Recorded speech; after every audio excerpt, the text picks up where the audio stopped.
We have a 5R110 Mike Walters 2007 F350 vehicle was brought in. Actually, a stalling condition was taking place. We dropped the pan. When we dropped the pan, saw it had a bit of material present in the pan, a lot of metal.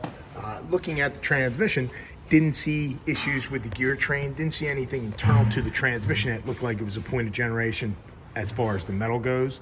So likely cause factor was the converter. You can see the bushing is chewed up. So a lot of times when the converter fails, it sends material directly into the pump. This pump should be okay, but I also see some wear here and some scoring here. So we're going to do a little bit more thorough examination of the pump, make sure that the pump can be reran. The clutches themselves in the transmission, you can see how the clutches are black. Actually, hot spots on the steels as well, indicating that the clutches have been slipping. Here's one of the other clutch bags. You can actually see that the clutches are actually starting to come apart. These are right down about to the to where they're gone.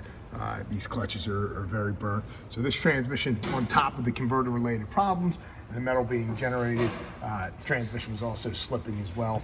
So very common when you have a situation, if the unit is generating material, it may not apply clutch components correctly, and the clutch and that material can get ingested between. And you can see how on these steels, you can see that there's probably some metal ingestion between the friction plates and the steels themselves.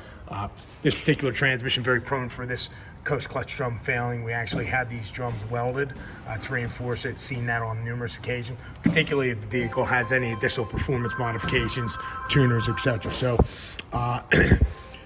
on top of the normal rebuilding items, could potentially have a pump requirement. Going to put a heavy duty converter in this as well.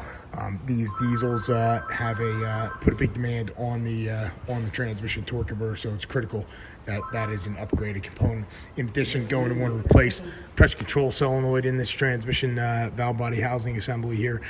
Unlike a traditional transmission with a valve body, this is actually more of a solenoid body where it is point-to-point control, meaning the computer controls pulse width modulation of the solenoids, and that's what determines the shift, feel, and pressure rise.